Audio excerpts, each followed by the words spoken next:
आप देख रहे हैं प्रॉपर्टी इंडिया, जहां आपको मिलती है प्रॉपर्टी के बारे में पक्की जानकारी, साथ में वो सारे बड़े फैसले जिससे प्रॉपर्टी बाजार में उतार चढ़ाव आता है, वो सारी बातें जिनसे इलाकों के दाम घटते या बढ़ते हैं। जिस गति से हमारे शहरों के घर बन रहे हैं और बिक रहे हैं, वो देखकर अच्छे अच्छे लोग हैरान रह जाते हैं। प्रॉपर्टी के बाजार में दांव तो सभी लगाना चाहते हैं, लेकिन उसके लिए उन्हें जरूरत है किसी की एक्सपर्ट एडवाइस की। जब खरीदार प्रॉपर्टी खरीदने जाते हैं तो इतने सारे प्रोजेक्ट्स देखकर वो असमंजस में पड़ जाते हैं कि किसके दावों पर भरोसा करें और पैसा लगाएं। ऐसे में अगर कोई आपको इन प्रोजेक्ट्स की रेटिंग दे दे तो काम कितना आसान हो जाए। ऐसा ही किया है CRISIL real estate star ratings ने।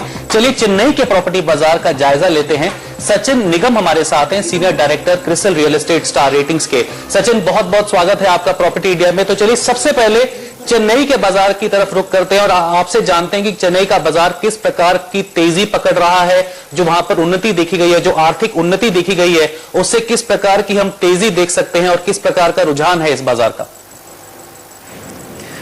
जी शुक्रिया।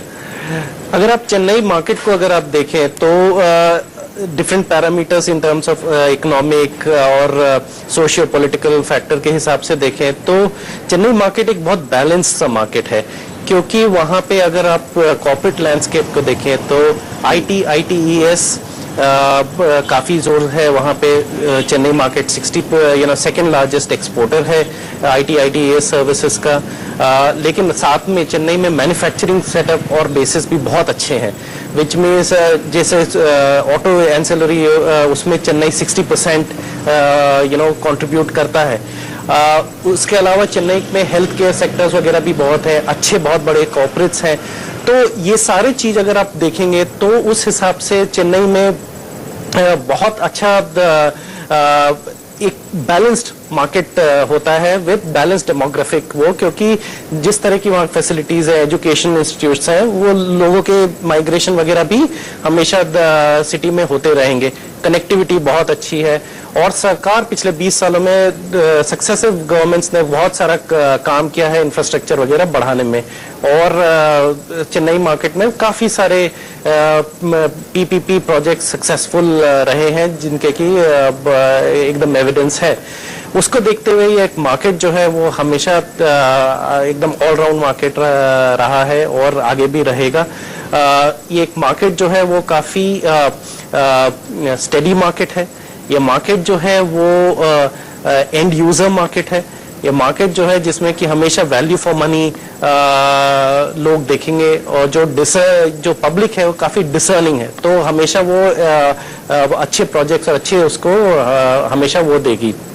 और तो पिछले जी और जो लोग पैसा लगाना चाहते हैं उनके लिए अगर क्रेस्ट जैसी रेटिंग सामने हो तो काफी काम आसान हो जाता है। तो आपसे जानना चाहेंगे जो आपने क्रेस्ट की ये रेटिंग बनाई है, इसका तरीका क्या रहा है किसी भी प्रोजेक्ट को रेट करने का? जी, तो क्रेस्ट जो हमारी रेटिंग है वो दो चीजों को एड्रेस करने की कोशिश करती है। एक ट्रांसपेरेंसी और दूसरी जो है वो objective benchmarking of the projects. तो उसमें तीन चीजों की जो गौर नजर रखना चाहिए। एक, क्रेस्ट जो है सिटी स्पेसिफिक रेटिंग है, दूसरा ये प्रोजेक्ट स्पेसिफिक रेटिंग है, और तीसरा ये एक रेटिंग है जो कि हर स्टेजेस के लिए एप्लीकेबल होती है। और ये तीन एस्पेक्ट्स बहुत इंपॉर्टेंट है। इसको अराइव करने के लिए हम लोग 5 एस्पेक्ट्स को देखते हैं। सबसे पहले डेवलपर का जो ट्रैक रिकॉर्ड है, डेवलपर स्पॉन्सर क्वालिटी, उसका क्या ट्रैक रिकॉर्ड रहा है वगैरह वगैरह। दूसरा जो है वो हम देखते हैं कि कंस्ट्रक्शन क्वालिटी किस तरह की है प्रोजेक्ट की, किस तरह के कंसल्टेंट्स यूज किए हैं, क्या कंस्ट्रक्शन टेक्निक्स यूज की है। तीसरा हम लोग देखते हैं कि इसमें जो अप्रूवल्स रिलेटेड है, सारे अप्रूवल्स हैं नहीं है, क्या कैसा सीन है। चौथा देखते हैं कि जो प्रोजेक्ट है उसकी फाइनेंशियल्स किस तरह है, किस तरह से प्रोजेक्ट बनाने की प्लानिंग है एंड ऑल दैट। और पांचवा देखते हैं कि इनोवेशन, किस तरह की बिल्डिंग टेक्निक्स लेकर आ रहे हैं, किस तरह का कुछ नया पहलू लेकर आ रहे हैं, क्या कुछ नया चीज इंट्रोड्यूस कर रहे हैं। ये सबको मिला के कॉम्प्रिहेंसिव हम लोग रेटिंग करते हैं प्रोजेक्ट की, जो कि सिटी स्पेसिफिक है। मैं चेन्नई पे वापस आना चाहूंगा और मैं आपसे ये जानना चाहूंगा कि यदि हम चेन्नई की तुलना करें दक्षिण भारत में दूसरे शहरों से, चाहे वो बेंगलुरु की बात हो, चाहे वो कोचीन की बात हो, चाहे वो तिरुवनंतपुरम की बात हो, और दूसरे नए इलाकों की जो अब उभर के आ रहे हैं, तो किस प्रकार का बाजार है चेन्नई इन सब के मुकाबले में और किस प्रकार की तेजी आप देखेंगे? देखिए, चेन्नई, जैसा मैंने पहले कहा था, चेन्नई एक जो मार्केट है वो बहुत वेल बैलेंस्ड मार्केट है because of the demographic profile of the city. दूसरा, चेन्नई के काफी इनहेरेंट एडवांटेजेस हैं बिकॉज ऑफ द लोकेशन। ये साउथ का गेटवे माना जाता है। तो चेन्नई जो एक मार्केट है वो एक कंपेयर टू अदर मार्केट्स जो कि कंट्री के हैं या साउथ के हैं, साउथ के और मार्केट्स की तरह ये भी एक मार्केट जो है वो बहुत स्टेडी मार्केट है। यहाँ पे कभी भी आप मतलब प्राइस जो वो हो रही है, एस्केलेशंस होंगे, प्राइस जो बढ़ती है वो सब स्टेडी रेट पे बढ़ती है। डिमांड वगैरह जो है वो भी स्टेडी रेट पे बढ़ते हैं। तो ये कभी भी एक स्पेक्यूलेटिव मार्केट नहीं रहा है अब तक चेन्नई का। ये एक एंड यूजर ड्रिवन मार्केट है और जब एंड यूजर ड्रिवन कोई मार्केट होता है तो उसमें हमेशा हमने देखा है कि वो वैल्यू फॉर मनी मार्केट रहता है। लोग डिसर्निंग रहते हैं, लोग देखते हैं कि क्या प्रोजेक्ट में क्या फैसिलिटीज है, क्या वो है, और उस हिसाब से उन लोग वो प्रोजेक्ट के लिए वो करते हैं, चूज करते हैं। जी, तो एंड यूजर ड्रिवन मार्केट यानी कि जो लोग खुद अपने इस्तेमाल के लिए प्रॉपर्टी खरीदते हैं उनके बारे में बात हो रही है। यहाँ आपसे जानना चाहेंगे कि रिहाइश के हिसाब से अगर देखें, रेजिडेंशियल एरियाज को देखें, तो कौन से ऐसे इलाके चेन्नई के हैं जिन्हें आप खास तौर पर अच्छा मानते हैं, आप कमिंग मानते हैं और कहते हैं कि यहाँ पर अच्छे प्रोजेक्ट्स अब आएंगे? देखिए, अगर आप चेन्नई की शहर को अगर डिस्ट्रीब्यूट करें तो एक तो होता है जो सेंट्रल बिजनेस डिस्ट्रिक्ट के आसपास वाले जो एरिया हैं जो कि traditionally well setup develop locations वगैरह रहते हैं। तो इसमें चेन्नई के हैं टी नगर, मैलापुर, अड्यार, एगमोर, ऐसे सब। उसके बाद अगर आप इन एरियाज के बाहर निकले जहां नए जगह ज्यादा डेवलपमेंट वगैरह हो रहे हैं तो ये एरियाज हैं पोरूर, वेल्लाचेरी, OMR, ताम्ब्रम, GST।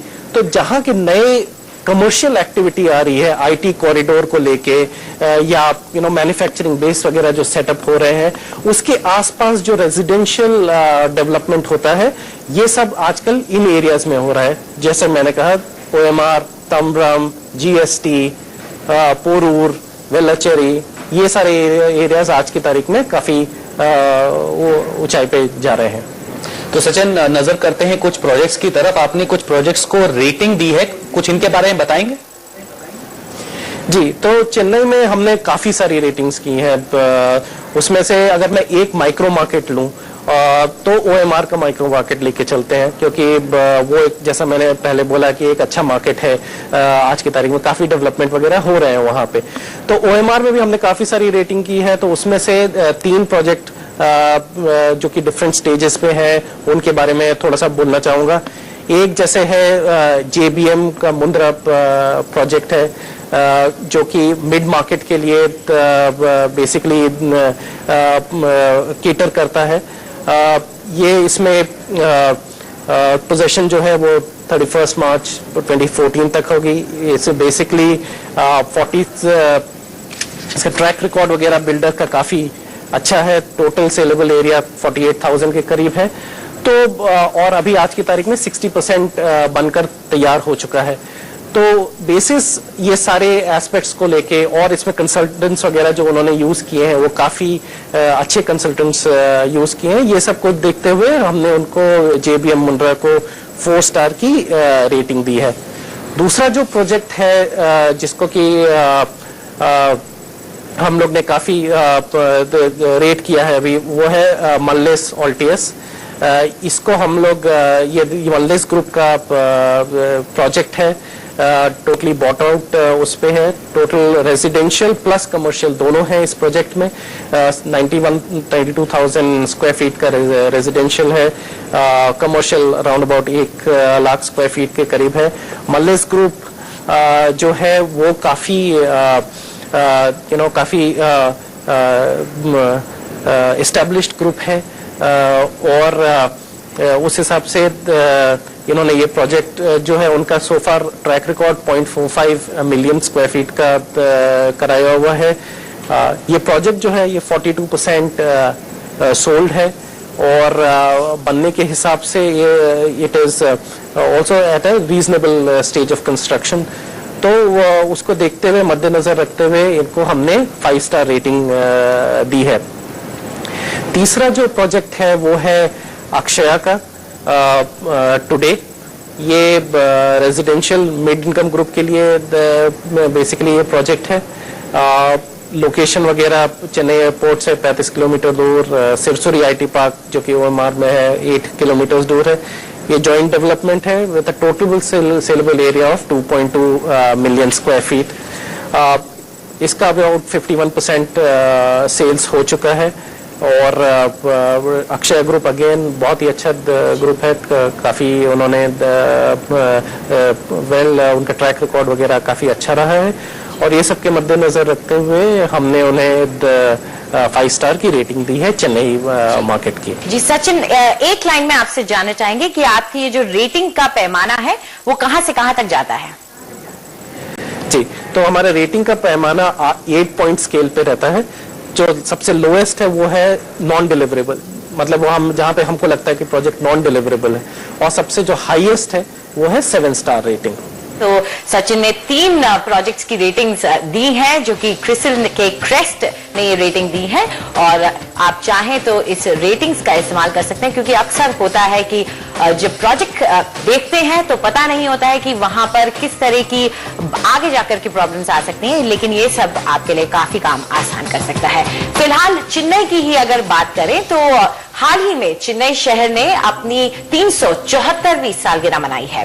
22 अगस्त को हर साल मद्रास डे के तौर पर मनाया जाता है और 1 साल और गुजरा है और एक और पन्ना चेन्नई के इतिहास में जुड़ गया है। लेकिन चेन्नई के इतिहास से ज्यादा उसका भविष्य वहां के रियल एस्टेट मार्केट के लिए अहम है।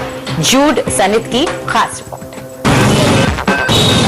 चेन्नई वो शहर जिसकी सियासत भी कम चकाचौंध भरी नहीं रही, वो शहर जो परंपरा और आधुनिकता का एक अद्भुत मेल है, वो शहर जहां शोर शराबा भी है और एक अलसाई शांति भी। पिछले कुछ साल में इस शहर ने रियल एस्टेट के कारोबार को बुलंदियों पर चढ़ते देखा। 2008 में जब से कानून उदार बना, तब से यहाँ रियल एस्टेट ने आसमान छूना शुरू कर दिया। What really worked to transform the skyline of Chennai was a second master plan issued by CMD in 2008. 2008 में CMDA ने दूसरे मास्टर प्लान को मंजूरी दी, जिसके बाद काफी कुछ बदला। बिल्डरों को इमारतें बनाने के लिए और जगह मिल गई, साथ ही बड़े शहरों की पहचान, ऊंची इमारतें बनाना और आसान हो गया। जहां एक और चेन्नई में बहुमंजिला इमारतें बन रही थी, वहीं दूसरी ओर कई मॉल भी शहर के कोने कोने में उगने लगे थे। चेन्नई ने भले ही स्पेंसर प्लाजा को अलविदा कह दिया, लेकिन साथ ही फिनिक्स मार्केट सिटी और प्रेस्टीज फोरम जैसी नेशनल मॉल चेन्स की भी शुरुआत हो गई। रिटेल इंडस्ट्री के भी दिन फिर गए, नए इलाके उभरे और रियल एस्टेट का एक नया बाजार खड़ा हो गया। लेकिन चेन्नई के विकास की कोई भी कहानी इसके एक्सप्रेसवे मेट्रो रेल प्रोजेक्ट, जिसका लोगों को लंबे समय से इंतजार है, और 62 किलोमीटर की आउटर रिंग रोड के बिना अधूरी है। The appreciation that ORR has seen from the time 62 kilometre की आउटर रिंग रोड की वजह से इसके आसपास की प्रॉपर्टी की कीमतों में काफी इजाफा हुआ है। हमने पिछले 3 सालों में यहाँ 150 से 200% बढ़त देखी है। 2014 तक मेट्रो आने की संभावना है। हम यही उम्मीद करते हैं कि जैसी योजनाएं बनाई गई हैं, सब वैसा ही होगा। coming in. इसमें कोई शक नहीं कि बुनियादी सुविधाओं का असर चेन्नई के रियल एस्टेट पर पड़ा है, लेकिन सबसे ज्यादा असर पड़ा है श्री पेरुम्बदूर, ओराकादम, अम्बातूर और गिंडी जैसे चेन्नई के जबरदस्त औद्योगिक इलाकों का। समय के साथ चेन्नई का आकर्षण और बढ़ रहा है, किफायती रेजिडेंशियल कॉलोनियों के साथ। चाहे वो OMR की कहानी हो, ओरगागादम का औद्योगिक विकास हो या GST एकीकृत विकास, जहां औद्योगिक और रिहाइश दोनों सुविधाएं बढ़ी, रियल एस्टेट इंडस्ट्री को जबरदस्त बढ़ावा मिला है।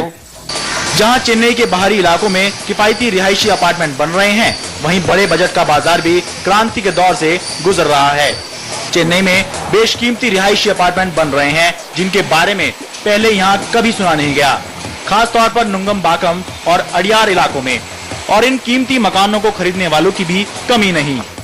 it is income levels in the city have increased many. पिछले 10 साल में लोगों की आमदनी में कई बदलाव हुए हैं। ऐसे में लोग सिर्फ अपने सपनों का घर नहीं खरीद रहे, बल्कि पहले से बेहतर जगह और बेहतर सुविधाओं वाले मकान में जा रहे हैं। कहते हैं कि जिंदगी में एक ही चीज स्थिर है, वो है बदलाव। यही बात चेन्नई पर भी अब लागू हो रही है, जहां रियल एस्टेट में हो रहा बदलाव इस ऐतिहासिक शहर की पहचान बन गया है। चेन्नई से कैमरा पर्सन सुकुमार के साथ जूट सानित की रिपोर्ट, एनडीटीवी इंडिया। आपको रहने के लिए सस्ता मकान चाहिए या निवेश के लिए ऐसा मकान जो सस्ते से बन जाए और महंगा बिके, या फिर आप अपनी प्रॉपर्टी बेचना चाहते हैं, हम आपकी मदद करेंगे। प्रॉपर्टी से जुड़ा कोई भी सवाल है तो property@ndtv.com पर ईमेल कीजिए और हमें फोन मिलाइए, या फिर चाहे तो हमें SMS भी कर सकते हैं। प्रॉपर्टी लिखकर एक स्पेस दीजिए और अपना सवाल लिखकर 56388 पर भेज दीजिए। प्रॉपर्टी से जुड़े आपके जितने सवाल हैं उनके जवाब ढूंढने के लिए अब आपको और कहीं जाने की जरूरत नहीं, क्योंकि प्रॉपर्टी इंडिया यहाँ है। जी हाँ, याद रखिए, प्रॉपर्टी के बारे में कोई भी फैसला करने से पहले हमसे सलाह जरूर लीजिए। फिलहाल इजाजत दीजिए, हम फिर मिलेंगे आपके सवालों के जवाबों के साथ।